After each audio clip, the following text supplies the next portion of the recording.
brachial plexus are two words that are guaranteed to put fear into anybody studying for an anatomy exam. It's probably the worst subject that could come up in a viva. But hopefully I'll be able to make this a little bit simpler for you, because in this tutorial from thefunkyprofessor.com I'm going to give you all of my mnemonics and all of my little tricks to help me remember what each does.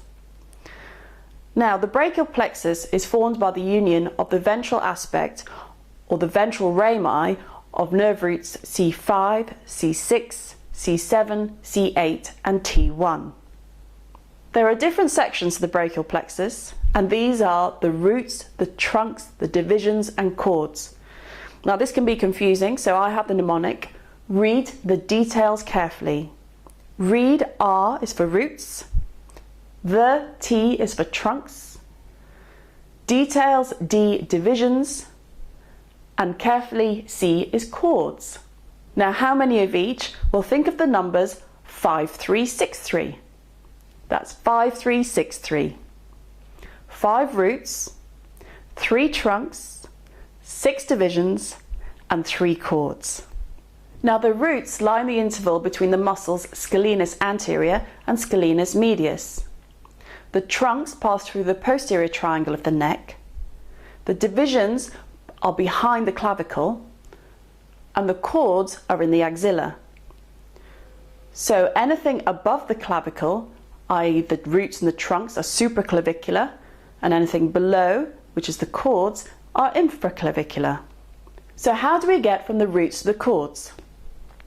The top 2 roots unite to form the upper trunk. The bottom 2 roots unite to form the lower trunk.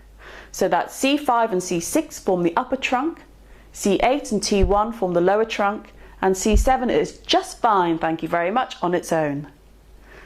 As soon as the trunks are formed, upper, middle and lower, each of them split. They give anterior divisions and posterior divisions. So there are 6, 3 anterior divisions and 3 posterior divisions. Now all of the posterior divisions unite, and this forms the posterior chord. The upper 2 anterior divisions unite to form the lateral chord, and the anterior division of the lower trunk carries on its own to form the medial chord. So that's how we get from roots to chords. The chords are so called lateral, posterior and medial because of their relationship to the axillary artery, which means to say the lateral chord lies lateral to the axillary artery, the posterior chord posterior to the axillary artery, and the medial chord medial to the axillary artery. The brachial plexus has a number of branches. There are 3 main branches that are given off at the root level.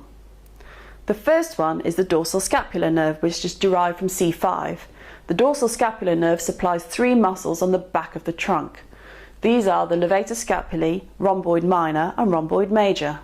C5 also gives a contribution to the phrenic nerve. Now the phrenic nerve supplies the diaphragm. If you remember the mnemonic, C3, 4, 5 keeps the diaphragm alive. Well, there you go, there's the contribution from C5. The third branch is the long thoracic nerve of Bell, which is C5, C6, C7. Now this nerve is named after Charles Bell, who was the first professor of anatomy at the Royal College of Surgeons of England. Now moving on to the trunks, the upper trunk is the only trunk that gives off branches. So it's the superior trunk, and I guess it probably is superior because it gives off branches. So the first of these branches is the suprascapular nerve, and this nerve supplies 2 of the 4 rotator cuff muscles, supraspinatus and infraspinatus. The other nerve that comes off the upper trunk is always forgotten, and this is the nerve de subclavius. The divisions of the brachial plexus don't have any branches at all, thank goodness. So now we're on to the chords. There are 3 chords, as you'll remember. Starting from top is the lateral, then the posterior and the medial. And they have 3 branches, 5 branches and 5 branches respectively, 3, 5, 5. Now how to remember that order, lateral, posterior, medial? Well, I have another mnemonic. Love, playmate. Love, L is for lateral, play, P is for posterior, and mate, M is for medial. Love, playmate. The 3 branches of the lateral chord of the brachial plexus are the lateral pectoral nerve, the musculocutaneous nerve, and the contribution to the median nerve that comes from the lateral cord. So that's the lateral pectoral nerve, the musculocutaneous nerve, and the contribution from the lateral cord to the median nerve. There are 5 branches that come off the posterior cord. Now I have a mnemonic for this, which is STARS. That's S-T-A-R-S, STARS. So, STARS begins and ends with an S, which reminds me that there is the upper and the lower subscapular nerves, which supplies subscapularis and teres major. T in STARS is for thoracodorsal nerve, which supplies the latissimus dorsi, that big broad muscle on the back of the trunk. A is for axillary, which supplies the deltoid and teres minor. And R is for the radial nerve. Now the radial nerve supplies all the muscles in the posterior compartment of the arm and the forearm, and it has a major contribution to the cutaneous supply of the posterior aspects of the arm and forearm and hand, and also contributes to the lower lateral aspect of the arm. The final cord, the medial cord, gives off 5 branches. The first up is the ulnar nerve. Now whenever you think of medial, think ulnar. The other 4 begin with the letter M. There is the medial cutaneous nerve of the arm, the medial cutaneous nerve of the forearm, the medial pectoral nerve, and the contribution from the medial cord to the median nerve. So there you have it. That is it. That is the entire brachial plexus.